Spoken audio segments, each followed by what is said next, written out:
Have you tried everything and anything to lose the stubborn fat? Vegan, low carbs, keto, intermittent fasting, or even sleep hypnosis? Have you spent thousands on meal plan deliveries, home gym equipment, gym memberships, Zumba insanity, and more?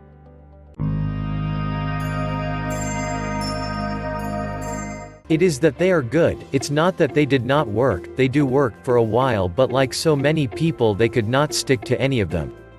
Do you know that almost 95% of diets fail?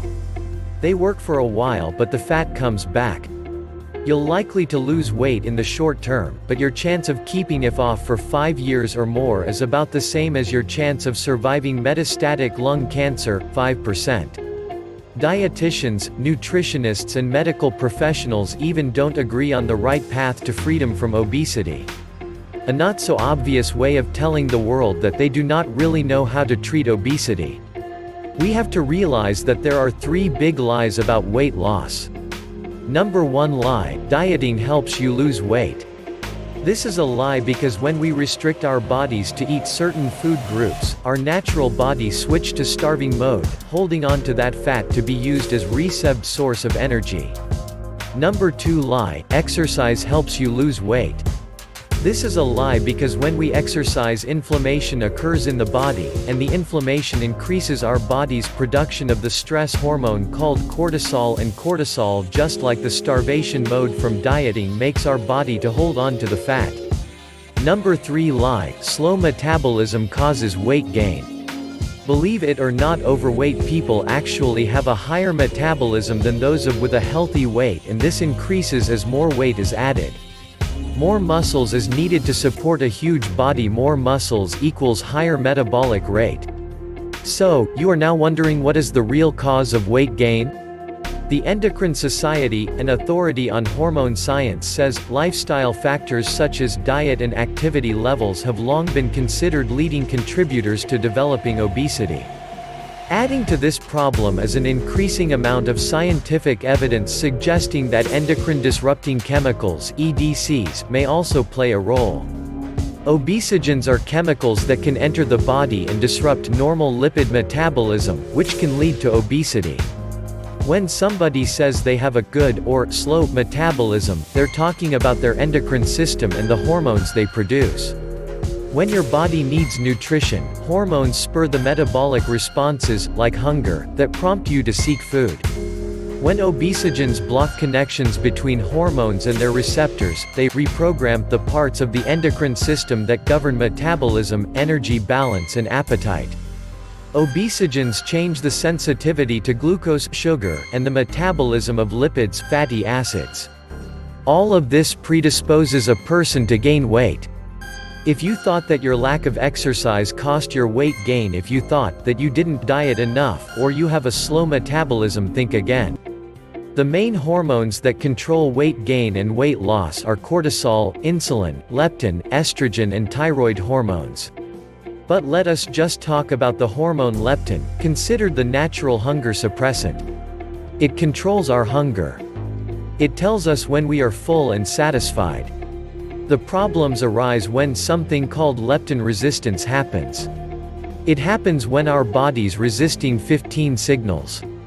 Our brain never gets the message that we are full, instead we continue to feel hungry even though we are eating more and more. The true cause of leptin resistance is a dangerous chemical inside every person who struggles with weight loss, the EDCs, endocrine-disrupting chemicals, the obesogens. There are nearly 85,000 man-made chemicals in the world, many of which people come into contact with every day. Only about 1% of them have been studied for safety. However, 1,000 or more of these chemicals may be EDCs based on their probable endocrine interfering properties. Example of common EDC sources: pesticides and industrial chemicals that can leach into our drinking water. Non-organic produce can have pesticide residues. Some consumer products contain EDCs, or are packaged in containers which can leach EDCs, such as household chemicals, fabrics treated with flame retardants, cosmetics, lotions, products with fragrance, and antibacterial soaps. Processed foods can accumulate traces of EDCs that leach much out of materials used in manufacturing, processing, transportation, and storage. Soy-based products contain phytoestrogens, which are chemicals produced by plants, that mimic estrogen. Household dust can contain EDCs such as lead, flame retardants, and PCBs from weathering construction materials. Prevention from leptin resistance is total avoidance of the EDCs, but that is near to impossibility, for they are very rare. If we have already a leptin resistance, the next obvious question is there a cure?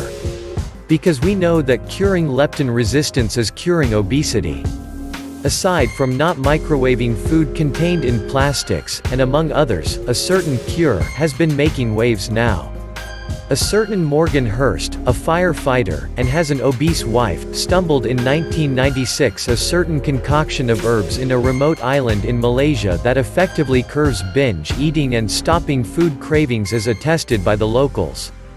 Morgan has stumbled on a mixture of powerful antioxidants that repair the damage caused by EDCs. He was then helped by a certain, independent medical researcher, to further improve the concoction and mass-produce the same. They came up with 22 potent ingredients. They let Morgan's obese wife to take a capsule a day. After 7 days she lost 7 pounds. And she began saying no to second servings of food. In 21 days she lost 62 pounds. This is Grace before she took the pill. Here she is now. They took another 45 obese subjects to test the pill. After few weeks all have claimed to drop their food cravings. 43 of them have lost 59 pounds, 2 lost 40 pounds. The product is now marketed online as Leptitox. To know more about this revolutionary weight loss supplement, check the link below in the video description.